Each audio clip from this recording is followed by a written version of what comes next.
Hai YouTubers, selama ini mungkin kita tidak asing dengan istilah ruang bawah tanah. Yap, sesuai namanya, tempat ini posisinya tentunya berada di bawah dengan fungsi yang bermacam, mulai dari gudang sampai dijadikan kamar. Ruang bawah tanah sendiri biasanya berukuran tidak terlalu besar dengan alasan karena untuk membuatnya sangat susah serta biaya yang harus dikeluarkan cukup besar. Masih soal ruang bawah tanah, kira-kira bagaimana kalau ruang bawah tanah semacam itu dibikin meluas? Seperti halnya di film-film yang menunjukkan peradaban kota bawah tanah. Nah, mungkin kalian akan berpikir kalau hal semacam itu cuma ada di film dan di hayalan saja. Tapi faktanya apa yang disebut kota bawah tanah itu benar-benar ada. Di dunia ini ada beberapa kota bawah tanah yang konstruksinya mencengangkan. Tidak hanya dibangun untuk mendapatkan predikat mencengangkan, beberapa kota bawah tanah benar-benar difungsikan sebagaimana mestinya, setidaknya di masa lalu. Dan berikut daftar kota bawah tanah yang ada di dunia. Tapi sebelum masuk ke daftar, di bawah video ini ada tombol subscribe atau tombol berlangganan. Kalau kalian suka dengan konten-konten daftar 5, kalian bisa menekan tombol itu untuk berlangganan video atau konten daftar 5. Dan ini gratis. Oke, lanjut. Derinkuyu, keberadaan kota bawah tanah yang besar dan bertingkat-tingkat pada masa lalu bukanlah mitos atau sekedar legenda yang sebatas pada gambar dan cerita di majalah dan komik anak-anak. Beberapa kota bawah tanah sudah ditemukan di sepanjang sejarah peradaban. Kali ini yang terbesar dan terdalam di Turki yang bernama Derinkuyu yang dibuat pada masa lampau sejak 3000 tahun lalu. Derinkuyu artinya sumur yang dalam, adalah nama sebuah distrik dan juga nama kota kecil di provinsi Nevşehir di wilayah Anatolia Tengah Turki. Terletak di Kapadokia, Derinkuyu terkenal dengan kota bawah tanahnya Derinkuyu Underground City yang besar dan bertingkat-tingkat atau multi-level. Kota ini terhubung dengan kota bawah tanah lainnya melalui terowongan bermil-mil. Beberapa artefak yang ditemukan di pemukiman bawah tanah ini termasuk dalam periode Bizantium Tengah antara abad ke-5 dan ke-10 Masehi. Pada era Yunani, kota bawah tanah Derinkuyu dikenal oleh penduduk Kapadokia Yunani sebagai Malakopea. Kota dan struktur bawah tanah diukir dari formasi geologi yang unik. Tempat ini telah digunakan sebagai tempat persembunyian selama masa penggerebekan sejak masa lampau. Lokasinya kini menjadi objek wisata arkeologi. Mereka umumnya tetap tidak berpenghuni. Lebih dari 200 kota bawah tanah yang mengandung minimal 2 tingkat telah ditemukan di daerah antara Kayseri dan Nevşehir. Ada sekitar 40 diantaranya memiliki 3 tingkat atau lebih. Kota bawah tanah di Derinkuyu bisa ditutup dari dalam dengan pintu batu yang besar. Setiap lantai juga bisa ditutup secara terpisah. Ini adalah kota bawah tanah terbesar yang digali di Turki dan merupakan salah satu dari beberapa kompleks bawah tanah yang ditemukan di Kapadokia. Kota bawah tanah Derinkuyu adalah kota bawah tanah multilevel kuno dengan kedalaman sekitar 60 meter atau 200 kaki. Cukup besar untuk menampung sebanyak 20.000 orang bersama dengan ternak dan suplai makanan mereka. Ada 18 tingkat di bawah tanah di kota bawah tanah ini, tapi yang dibuka untuk umum atau turis hanya 8 tingkat saja. Wilayah historis Kapadokia di mana Derinkuyu berada, memang terdapat beberapa kota bawah tanah bersejarah dan diukir dari formasi geologis yang unik. Lebih dari 200 kota bawah tanah yang setidaknya bertingkat 2 telah ditemukan di daerah kota Kayseri dan Nevşehir, dengan sekitar 40 diantaranya memiliki setidaknya 3 tingkat. Kota-kota Trogdolite di Derinkuyu dan Kaymakli adalah 2 contoh terbaik dari tempat tinggal di bawah tanah. Kota ini juga memiliki semua fasilitas biasa yang ditemukan di kompleks bawah tanah lainnya di Kapadokia, seperti gelas anggur dan minyak, kandang kuda, ruang-ruang bawah tanah termasuk ruang penyimpanan, rafter dan kapel serta sekolah agama. Selain itu, kota ini juga berisi toko makanan, dapur, warung, gereja, poros ventilasi bahkan terdapat sumur pada bagian terbawahnya. Kota bawah tanah Derinkuyu memiliki setidaknya 8 tingkat dan dibuka untuk umum dan memiliki kedalaman hingga 85 meter. Yang unik dari kompleks Derinkuyu dan terletak di lantai 2 adalah ruangan yang luas dengan atap berkubah barel. Telah dilaporkan bahwa ruangan ini digunakan sebagai sekolah agama dan ruangan di sebelah kiri adalah studi. Antara tingkat ketiga dan keempat adalah tangga vertikal. Jalan ini menuju ke gereja salib pada tingkat rendah atau kelima. Poros ventilasi berukuran 55 meter atau 180 kaki nampaknya telah digunakan sebagai sumur. Poros tersebut juga menyediakan air untuk kedua penduduk desa di atas dan jika dunia luar tidak dapat diakses bagi mereka yang bersembunyi.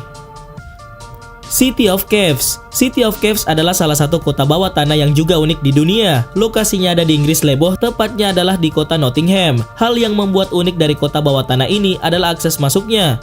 Broadmarsh Shopping Center yang ada di kota Nottingham adalah salah satu pusat perbelanjaan pada umumnya yang ada di kota tersebut. Dan di pusat perbelanjaan itulah terdapat pintu masuk yang tidak lain, merupakan akses pintu masuk menuju City of Caves. Kota bawah tanah yang sudah ada sejak berabad-abad lalu ini telah dijadikan sebagai tempat tinggal pula sejak abad ke-11. Struktur kota bawahnya pun unik karena terdapat banyak gua yang terbentuk dari hasil ukiran.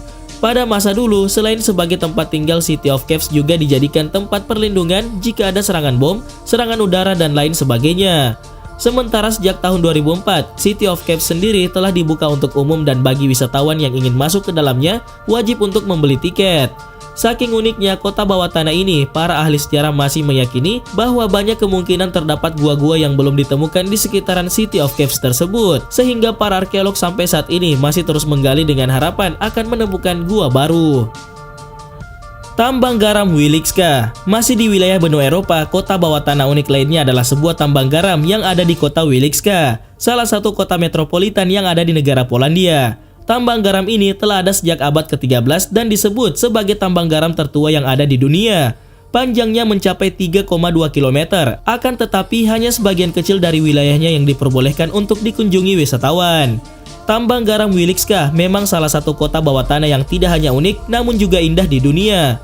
Bagaimana tidak, di dalamnya terdapat sebuah katedral yang dibangun dengan cara dipahat atau diukir langsung oleh para pekerja tambang zaman dulu. Desain interior di dalamnya pun semua berasal dari batu-batu yang diukir sehingga mampu menciptakan estetika alami. Selain katedral, di dalam tambang garam ini juga terdapat patung-patung serta ruangan besar yang sedikit mirip dengan ballroom yang dihiasi dengan lampu gantung. Uniknya, lampu gantung yang ada di ruangan besar tersebut adalah terbuat dari garam. Tak hanya itu saja, kota bawah tanah yang tak lain adalah tambang garam ini juga memiliki danau buatan.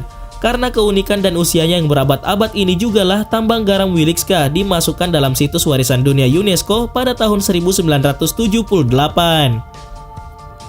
Katakomba. Menara Eiffel adalah salah satu ikon negara Prancis paling terkenal di dunia. Menara yang sering dijadikan simbol keromantisan ini terletak di ibu kota negara yakni Paris. Itulah mengapa kota Paris ini begitu terkenal dan menjadi salah satu kota paling wajib didatangi di belahan Eropa. Yang tidak terlalu banyak orang ketahui adalah bahwa di bawah tanah kota Paris ini ternyata ada kota bawah tanah yang juga tak kalah uniknya dengan Menara Eiffel.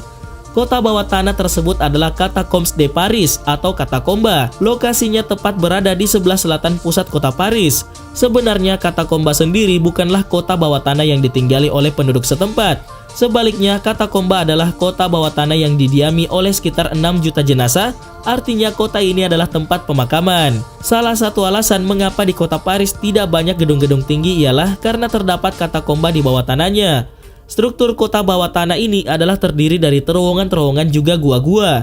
Saat ini, Katakomba sudah mulai banyak didatangi oleh turis mancanegara. Meskipun sempat ditutup sementara waktu karena kerap digunakan sebagai sarana vandalisme, akan tetapi Katakomba dibuka untuk umum kembali sejak tahun 2009 hingga saat ini. Seattle Underground. Seattle adalah salah satu kota yang berada di negara bagian Washington, Amerika Serikat.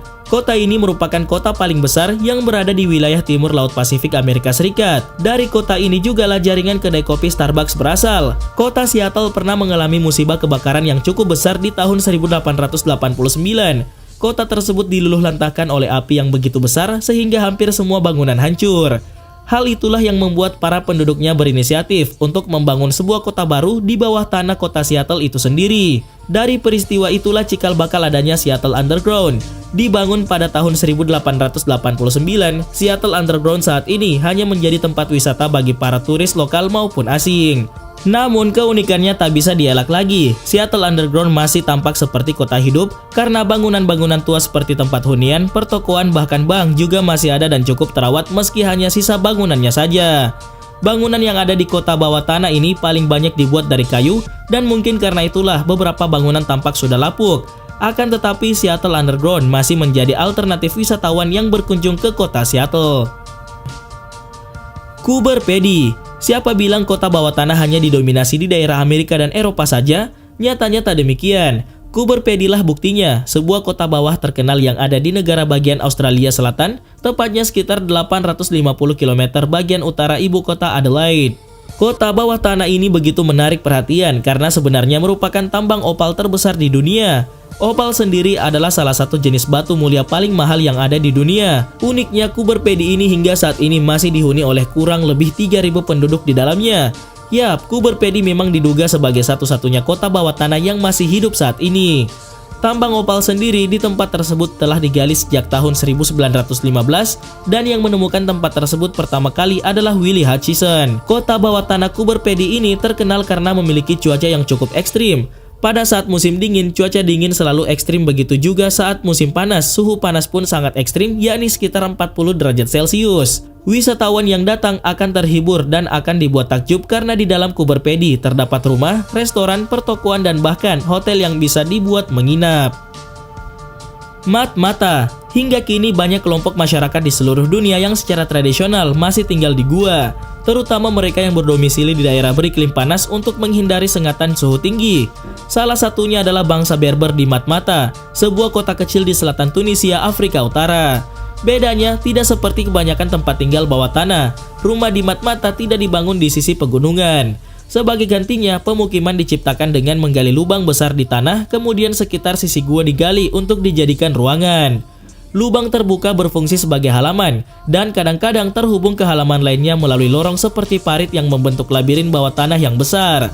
Matmata dan beberapa kota serupa di Tunisia terletak di atas bongkahan batu pasir yang cukup lunak untuk digali dengan perkakas tangan, sekaligus cukup kokoh untuk didiami selama berabad-abad. Bahkan bangsa Berber telah menggali rumah di tanah dengan cara demikian selama lebih dari 1000 tahun. Dataran tinggi Matmata, tempat jenis pemukiman ini ditemukan, berada di satu-satunya jalur darat antara Libya dan Tunisia. Wilayah ini telah dikuasai oleh penjajah sepanjang sejarah, memaksa bangsa Berber mundur ke daratan tinggi tempat mereka mulai menggali rumah-rumah di pegunungan. Kemudian saat hubungan antara Arab semakin bersahabat, bangsa Berber mulai merasa lebih aman. Semakin banyak keluarga yang kembali turun mengembangkan desa dan rumah di lereng gunung yang rendah dan kemudian di daratan. Saat ini, pemukiman gua bawah tanah di Matmata, Tunisia menjadi objek wisata utama yang mengundang wisatawan. Salah satu daya tariknya adalah hotel bawah tanah Sidi Driss yang menjadi lokasi syuting Star Wars dan ditampilkan sebagai rumah Luke Skywalker.